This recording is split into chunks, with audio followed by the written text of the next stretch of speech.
You're watching the KOAM Morning News on Fox 14. Right now it's 7. A shooting in Joplin leaves one man in critical condition.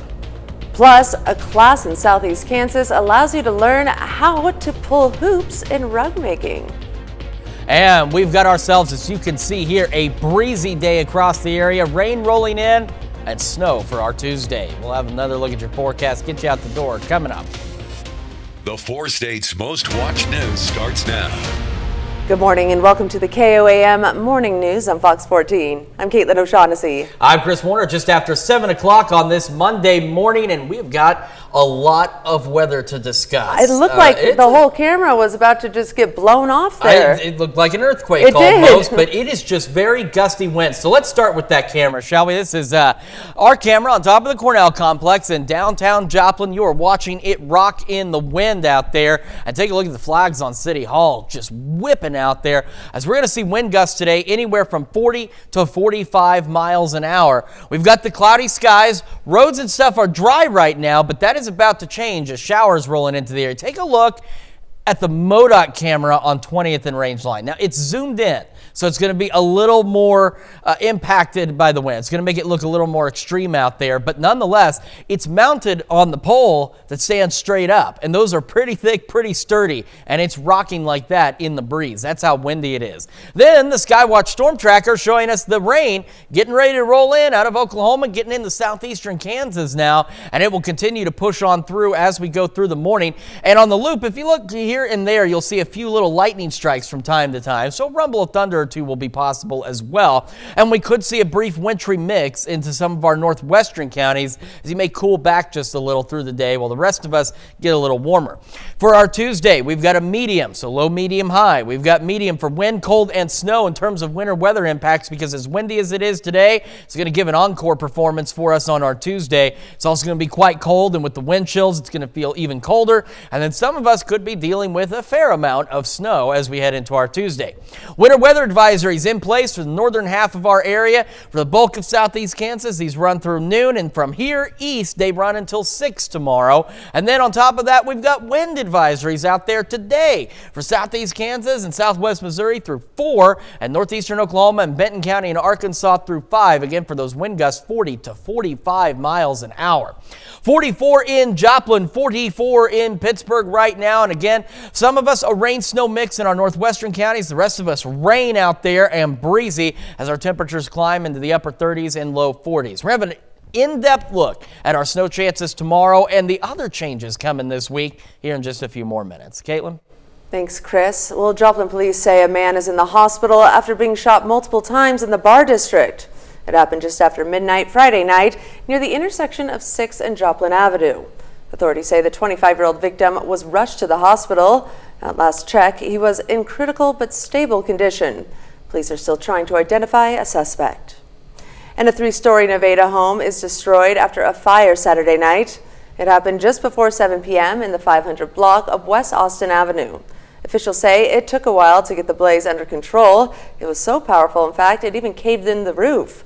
Neighbors say that the rooms in the home were rented, so it's unclear how many people live there, but there were no reports of injuries. The state fire marshal was called in to assist with the investigation. And folks in Neosho were invited to beat the winter blues with strikes and high fives yesterday at Edgewood Bowling Center.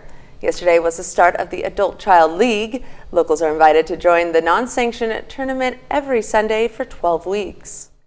Kids learn how to bowl, which is an amazing sport for children, and there's just something really exciting about a 5-year-old who gets the ball down the lane and hits the pins. Like, you will see people cheering a whole lot for a child who gets one pin when they're maybe 5-6 years old, much like that.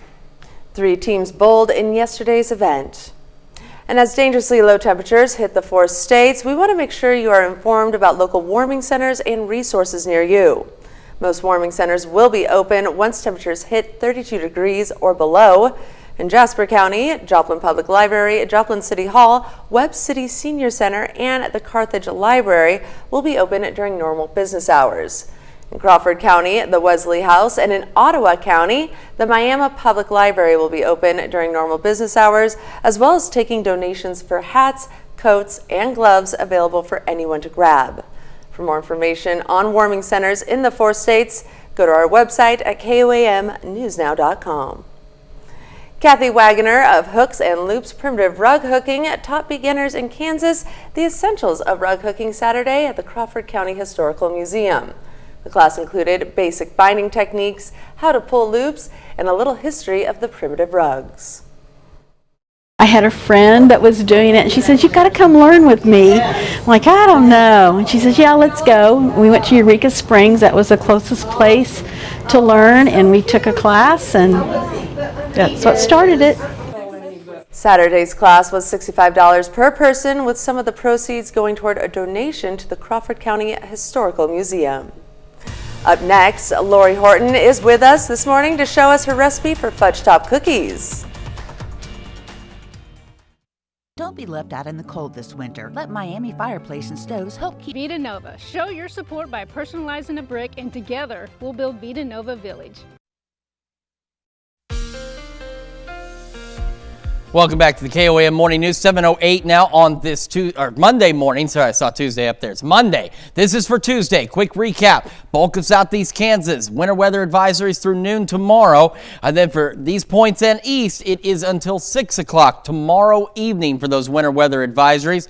Again, here's a look at what we're thinking on the snowfall tracks out there. In the white zone, up to an inch. So along and south of I-44 and along and south of the Kansas-Oklahoma border. 1 to 3 inches along and north of that line. So Joplin, you're right on the edge, but we're talking Carthage, Lamar, Pittsburgh, Independence, Coffeyville, Parsons. It's in that 1 to 3 inch zone. Yates Center, Chanute, Nevada, Fort Scott in that 3 to 6 inch zone, and barely clipping us the 6 to 10 inch zone. One thing that I've got to emphasize, and I'm absolutely serious, this is reason number one why we weren't calling any kinds of predictions or estimates on snowfall totals for today or tomorrow's storm, because last week the computer models that do long range update every 3 hours, and in that time frame twice they reduced the snow totals to about 1 inch around the Joplin area. Other than that, they were anywhere from 6 to 18 inches. That's how much variability there is with winter weather systems. And even with this, there could still be some variability. There's a low pressure system in New Mexico. That's what's bringing us our snow chances.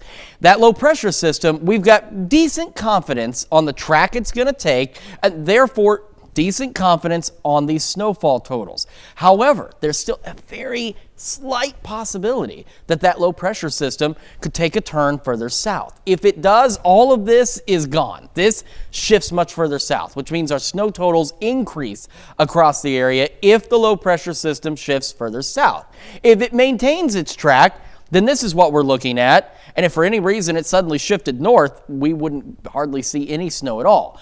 But there's still that slight chance it could move a little further south. If it does, that would increase the snow. But right now, we are relatively confident in the amounts that you're seeing, but you'll want to stay with us. We're going to keep updating it. We're going to keep track of that low pressure system, and we'll give you the latest snowfall totals based on that track as we go through today. We also have wind advisories in effect. Kansas and Missouri until 4 o'clock, and Oklahoma, Arkansas until 5. And that's for wind gusts pushing 40 to 45 miles an hour. Now for today, the future track giving us mostly rain and maybe a thunderstorm or two. No severe weather out there, just not the right environment for that, but a couple of rumbles of thunder possible. And our northwestern counties throughout the day, your temperatures are going to be a little bit lower, so you'll go between a rain-snow mix and maybe even some light snow out there. But the rest of us dealing with rain. Now, as we head into tomorrow morning, we initially start with that rain-snow mix, but it will make a quick transition into snow as temperatures fall as we head into the afternoon hours. And the last of this snow will eventually make its way out of here by about 4 o'clock on Tuesday. Then we want to talk about the end of this week. As we go into Thursday and Friday, where there's a lot of uncertainty on precipitation, but we're fairly confident in this Arctic blast that's going to move in. We could see some light showers late Thursday, and if we do get this low pressure system right in the right spot, as temperatures fall with this Arctic blast back behind this system, then we could see snowfall. Now, as to how much snow we could see Friday, still up in the air. We may not see much snow at all, but we're gonna get cold. So it's something else that we want to keep a very close eye on over the next several days. As for today, highs upper 30s, low 40s, low 30s for highs on Tuesday. Not too bad Wednesday and Thursday. Then temperatures plummet. We're going to see lows into the single digits and teens, highs only into the the upper 20s rather this weekend. So much colder air on the way. That's checking your forecast. We're back with more right after this. Do you use 533 to see if this program could work for you, or visit us at joplinhabitat.org. Well, Lori is with us this morning with an amazing recipe for fudge top cookies. Welcome, Lori. Hi, good morning. Yes, to recap, we started by building the dough, right? We started with building our dough. This is a vanilla cookie, really good, strong vanilla flavor with that sort of magic ingredient today of the vanilla bean paste. And now we've got that all incorporated, and we slowly added in the flour and the milk to our butter and all of our other ingredients. So we've got a really wet, kind of a sticky, typical cookie dough here. Nothing out of the ordinary. It's not that heavy dry that we have in more of a shortbread. This is going to be a really nice soft cookie. So you can spoon this out with just a tablespoon onto your cookie sheet, but it's going to be much easier to use that cookie scoop, right? Because it is very gooey, and it's going to help you out a lot. Keep everything nice and tidy.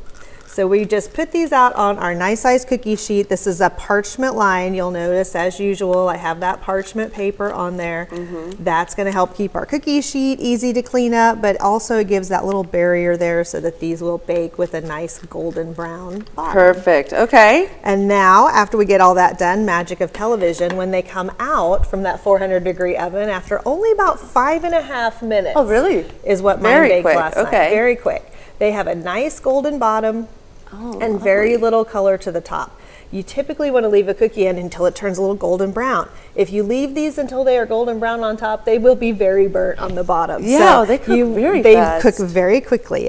So just you want to really watch it. Better safe than sorry to pull them out a little bit early, because they will continue to cook a little bit on that hot cookie sheet. So err on the side of caution. And then after we do those, and this is only going to make about 2 dozen cookies. So it's not a huge. Only 2 dozen. Only 2 dozen. That's a small amount for us, right? If you've got something for the kids to take to school or for any kind of an event, 2 dozen's about spot on. We're going to make that fudge top for the rest of it, because we want to have as much of that fudge on the cookie as what we have cookie. And I will tell you, the recipe that we have posted on this, you're either going to want to double the cookie recipe and make 4 dozen, or you can half the frosting, the fudge frosting recipe, because you just don't need as much as what that makes. Excellent. Okay. And that's being very generous. The full icing recipe for that, it's a lot. So it calls for 2 cups of chocolate chips, and you can use whatever kind you like. And really, you can get creative. White chocolate, espresso chips, peanut butter chips, whatever kind you love.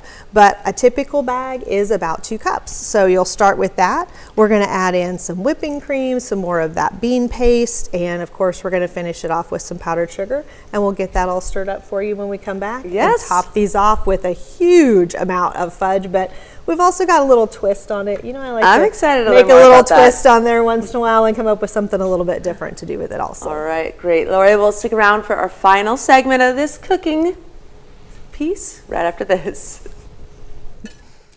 Hi, I'm Dow Quick, and I'm inviting you on a holiday vacation at 235-3515 and sign up for Pittsburgh Meals on Wheels today. Well, we're back, and Lori is showing us this morning how to make fudge top cookies. So this is the final step that we have now, the frosting. Tell us what you have here. We are putting the fudge in the fudge top cookie. So all I have done here in my little saucepan is I've melted about a half a bag of chocolate chips. I've just got them nice and melted, because again, I'm about halving this recipe so we don't end up with quite so much. We're going to add to that some heavy whipping cream. So not just plain old milk, little heavy whipping cream. And just continue to let that mix in. You want to be kind of gentle, or you can really splash that around, or you can use a little bit bigger saucepan than I did. That would work too. And after you sort of get that incorporated, You're letting that whipping cream warm up just a little bit to incorporate in with that chocolate. We'll add a little splash of our vanilla. And then more we're just the secret more vanilla. of the secret ingredient. All right. You know, we've always got one special ingredient that we have to come up with on that. Yes. And then after that, all we're going to do is thicken this with a little bit of corn syrup and some powdered sugar. So it's really not much different. It's sort of between a fudge frosting and an actual fudge that you could pour in a pan. Like a fondue almost. Almost kind of a ganache. I mean, we could come up with a lot of terms for that with the cream in there. It's so rich, and it takes that vanilla cookie that's not anything too special, too out of the ordinary. It's good, it's soft, but it's just a vanilla flavor, and it just sort of takes it to that next level. So you want to stir this in slowly. Again, make sure you have it over a low heat. You don't want to scorch that chocolate. Right. And then once everything really just almost looks like chocolate syrup, yes, then you're going to be ready to start mixing in that powdered sugar. So you can take it off of your heat, and you can just slowly incorporate in a little bit of powdered sugar at a time. Okay. And if you want to take your mixer out and actually whip this a little bit, you can do that as well, but it's really not necessary. Will it change the consistency much? Not a lot. Okay. Not a lot. It does make it just a little bit smoother. So once we've got that all done, what we end up with is, you can see, a fairly thick, yes, nice fudge frosting. And this will set up nicely. So the easiest way for us to put this, if you will grab that little cookie scoop on the end. All right. Onto our cookies, because again, we want a healthy serving, is to actually use the cookie scoop to put our frosting on. Okay. Then we can come back with our little spatula and kind of even it out and make it look all nice. Okay, and then you flatten it down. You flatten it down a little bit, just kind of smooth it in and make it nice and even. But again, if you look, we've almost got as much fudge on top really, as what we do cookie underneath. So it's the perfect ratio. It's exactly how we want it, as much as possible. And you also put a little fun spin. But I put a little spin on it. We just put a little bit of the fudge frosting. It's sort of deconstructed. Yes, I love that. I love that word. It's so cute. So a little scoop of that fudge frosting in the bottom of that little cup, the plain cookie on top, and then just a little sample spoon. So you can kind of put all that together. So something a little bit different, fun if you were doing this maybe more of a buffet or a charcuterie type situation, a shower. We're going to have lots of baby showers and bridal showers coming up this time of year. It's always a perfect one for that. Looks cute. All right. Well, Lori, as always, thank you so much. And you stick around. We got more news coming up right after this. Feels good to be home.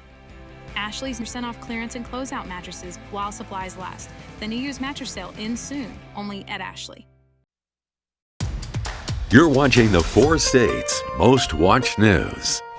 Welcome back to the KOAM Morning News on Fox 14. The time now is 7:26 a.m. I'm Caitlin O'Shaughnessy. Well, winter weather is moving through the areas again. Let's head over to Chris for more. Chris, what can we expect today? Well, for today, we are looking at mostly rain, but some of our northwestern counties could deal with some light snow or light rain snow mix. Our camera 7th and range line, it is cloudy out there, but still relatively dry for the moment. Same from our camera at the Cornell Complex downtown Joplin. That's it's frozen up for a moment, but with the wind blowing, first off, you can see even in a frozen image how hard the wind is blowing with those flags on City Hall, and this camera's been rocking back and forth, much like the MoDOT camera at 20th and range line in Joplin. Now, of course, it's zoomed in quite a bit, but that's just how strong these winds are, and they're going to stay that way. Skywatch Storm Tracker, the bulk of the actual rain starting to move into parts of southeast Kansas, northeastern Oklahoma out there, and we could even have a rumble of thunder or two with some of this activity as it rolls through. But again, just with the way things are in the area, we are not set up for any kind of severe weather, which is good news because that's the last thing that we want to see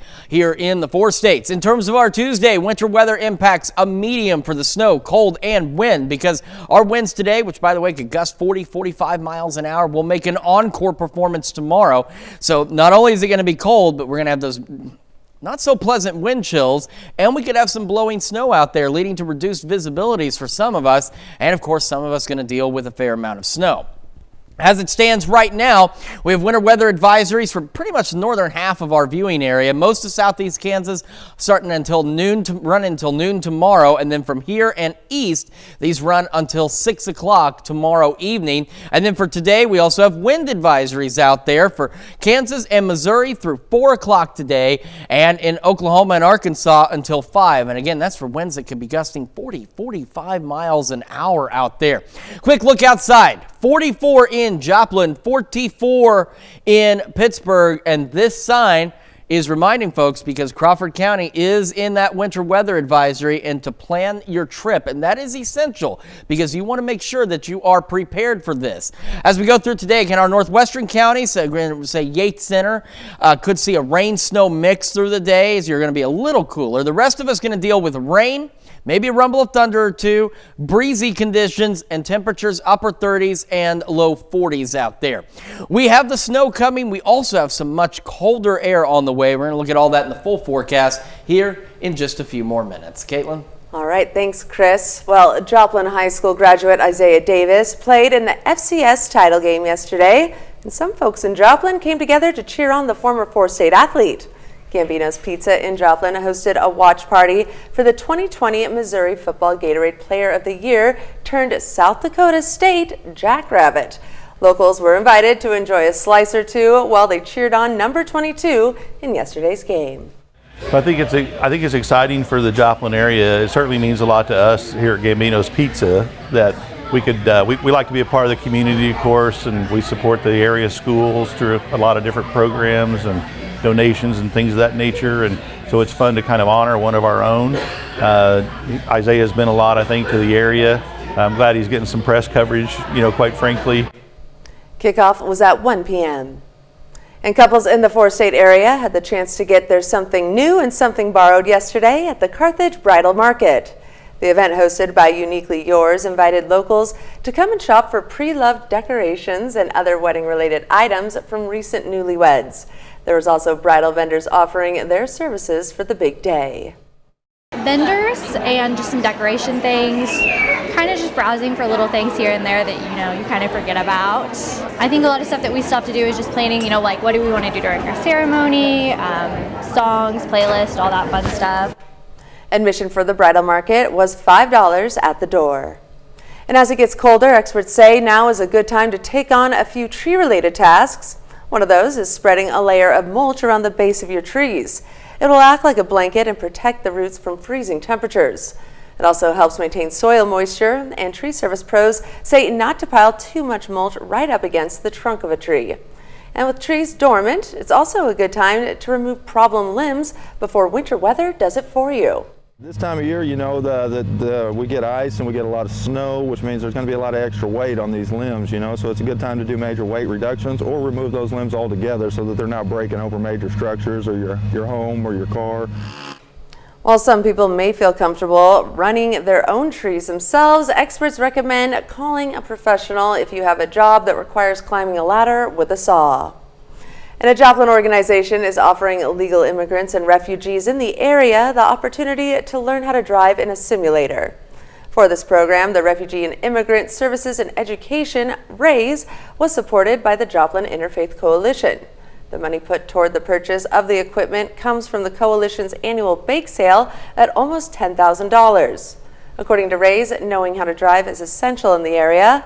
The community is encouraged to get involved supporting these immigrants in their transportation needs. Teaching somebody how to drive, taking them to the grocery store, transporting them to appointments.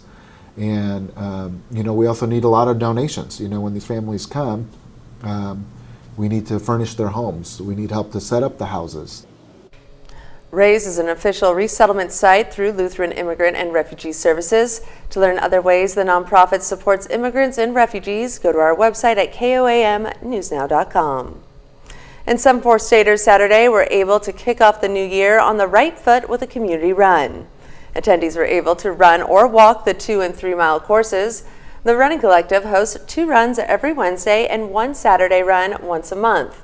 Officials say it's a great way to get in a workout while hanging out with friends. It connects people, so you can be any different pace, and it's a a lot of sports are against other people, but running is a sport against yourself. And so there is competitiveness in it, but it's a lot of good community. The run was open to all ages, abilities, and furry friends. And congressional leaders announced Sunday they've worked out a budget agreement to keep the government funded through the end of the fiscal year. The deal between House Speaker Mike Johnson and Senate Majority Leader Chuck Schumer includes $886 billion in defense spending and $704 billion in non-defense spending. Despite the tentative agreement, two funding deadlines are coming up, January 19th and February 2nd. If Congress does not approve the budget deal hammered out by its leaders, the government could still shut down. Some conservatives reportedly are demanding more from the White House on immigration and border security. President Biden praised the bipartisan deal, saying it would help avert a needless government shutdown. And that's a look at our top news stories coming up this half hour on the KOAM Morning News. Last week's snowstorm affected much of the East Coast. CV Cotton will have more on its impact and what this week's storm could do. At US Cellular, anyone can get any phone free. So get US Cellular has the amazing new iPhone. Love it. New and current customers can get the iPhone 15 Pro with titanium on us. Get the gift of connection at US Cellular. Welcome back to the KOAM Morning News, 7:36 now on this Monday morning as we prepare for some winter weather heading into our Tuesday. We've got a medium impact for wind, cold, and snow across the area. And for a lot of us, whether you see a lot of snow or not, that cold and wind is going to be an issue because we've got gusts today, 40, 45 miles an hour. They will make an encore presentation tomorrow. And for those of you that do see a fair amount of snow or just in general when the snow is falling, that could lead to reduced visibilities out there. We do have winter weather advisories for the bulk of southeast Kansas through noon, and then from here east until 6, and this is for tomorrow. I just want to emphasize this isn't today. These are for tomorrow ahead of the snow. Here's what we're thinking so far in terms of snowfall potential. In the white zone, we're looking up to an inch, so that's right up and along and south of I-44 and the Kansas-Oklahoma border.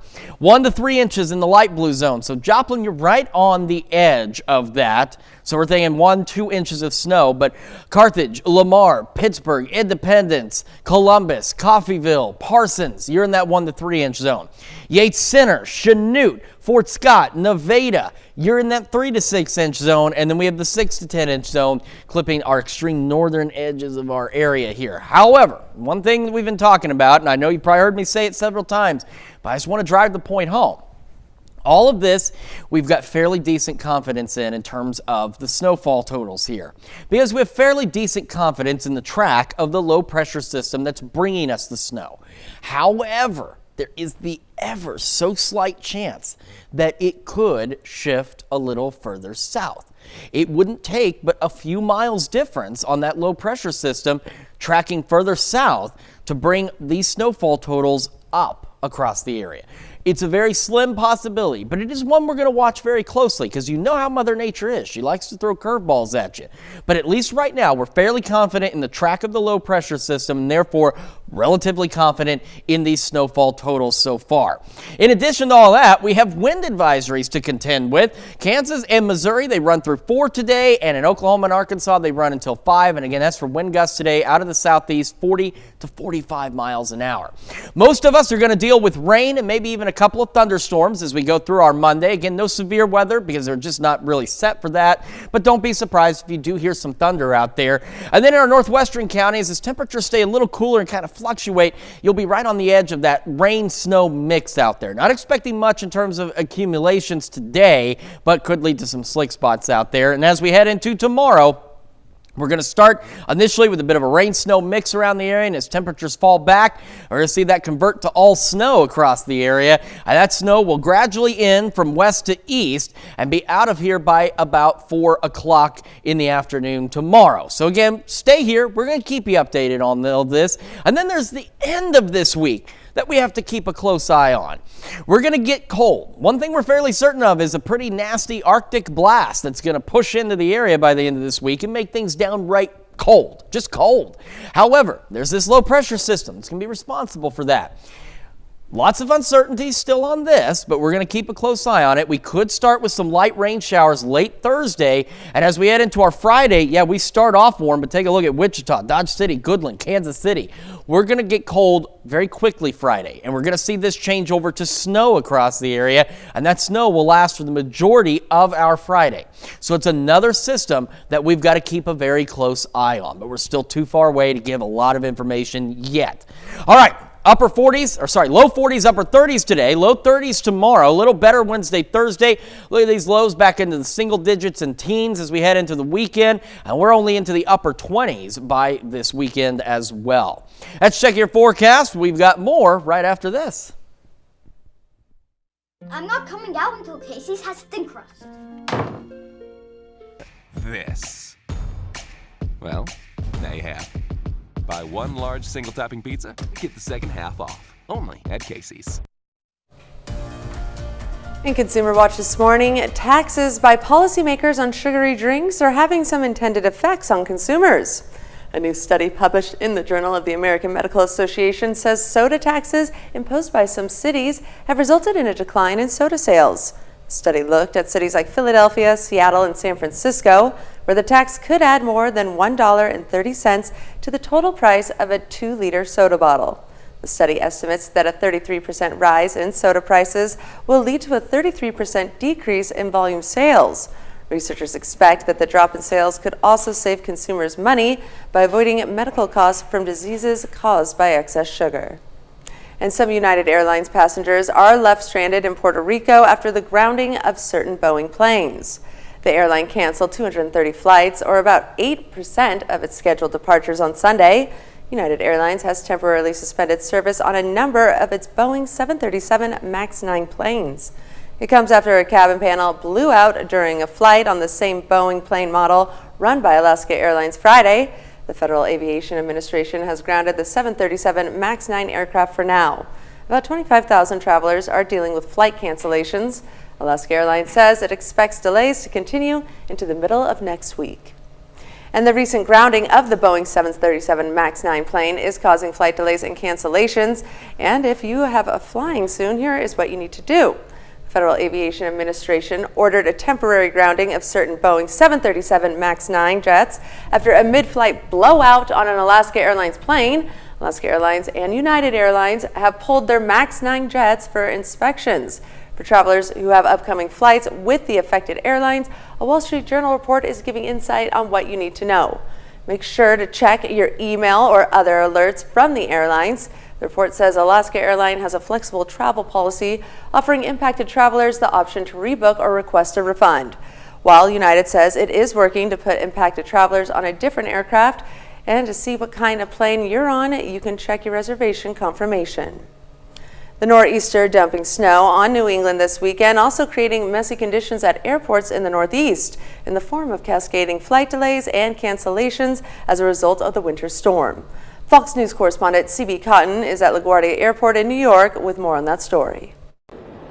People are going to be hunkered down or shoveling out today because this nor'easter brought significant snowfall totals to upstate New York, northeastern Pennsylvania, and parts of New England. Some of these places got half a foot of snow or more. Now the snow pile up, causing flight cancellations and delays to do the same. Early Sunday afternoon, nearly 20% of Boston's flights were canceled and nearly 20% were delayed. Over in Connecticut, similar totals. This blast of winter brought significant snow accumulation to the higher elevations of New York, New Jersey, and Connecticut. But the nor'easter did not give New York City the dramatic finale it was hoping for. Most of the snowfall in the city turned to rain, and now the Big Apple hasn't had an inch of snow accumulation in nearly 700 days. Still, emergency officials are closely monitoring the major transportation arteries that connect New York and New Jersey, especially for the start of the work week.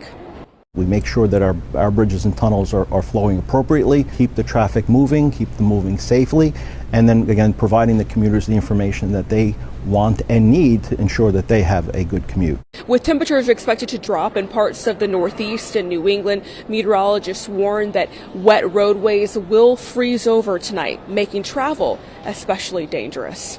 In New York, CB Cotton, Fox News. And that's all for your Consumer Watch this morning. Now let's take a look at the market prices before the opening bell.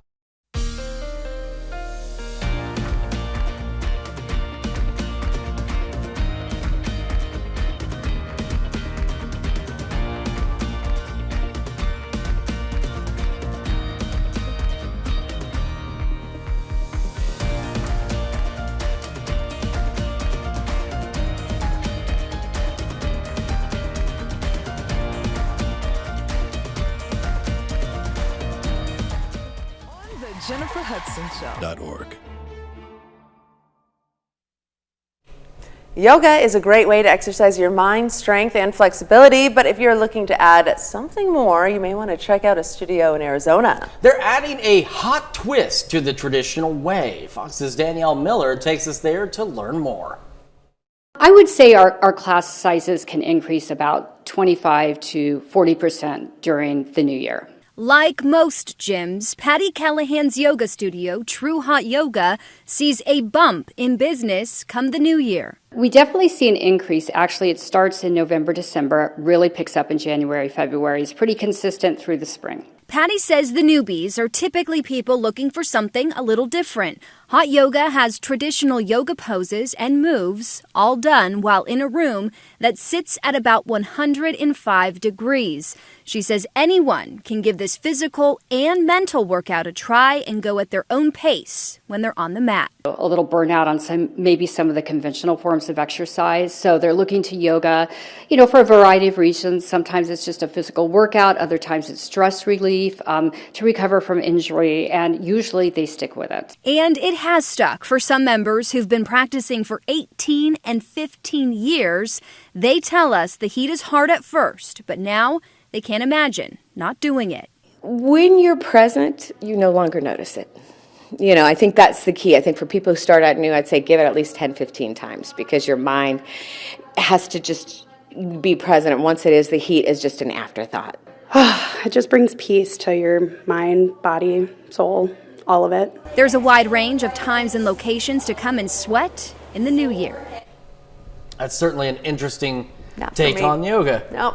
No, I don't like that. I don't need to do the heat. But hey, I mean, whatever floats your boat. Whatever floats your boat. Whatever yoga you prefer. Well, let's take a quick look outside. Again, this is our camera 7th and range line in Joplin. You can see it is quite cloudy out there as we get our Monday underway. And we look at our camera on the Cornell Complex in downtown Joplin. Still cloudy, still very breezy out there. In fact, been breezy enough. This camera's really been shaking in the wind out there, much like the MoDOT camera here at 20th and range line in Joplin, looking back to the north. Skywatch Storm Tracker, as you just saw on the cameras, a lot of this not quite reaching the ground yet, but heavier activity still on the way off to our south and west, and so we'll be dealing with some showers and maybe even a couple of thunderstorms out there, but no severe weather expected, of course. We're nowhere near the scale for what we would need for any strong or severe storms. However, we have medium impact for snow, cold, and wind as we head into our Tuesday, because our 40 to 45 mile an hour wind gusts today will make an encore performance for us on our Tuesday across the area,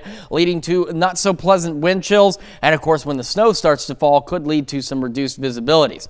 Winter weather advisories, bulk of southeast Kansas through noon tomorrow. And then from here and east, they run until 6 o'clock. And then because of those winds today, wind advisories, Kansas, Missouri through 4 and Oklahoma and Arkansas through 5. Sitting at 44 in Joplin right now, 44 in Pittsburgh out there. And as we go through today, some of our northwestern counties could have a bit of a rain-snow mix. The rest of us just dealing with the rain. Temperatures upper 30s, lower 40s. We'll have one more look at your forecast and the news you need to know right after this.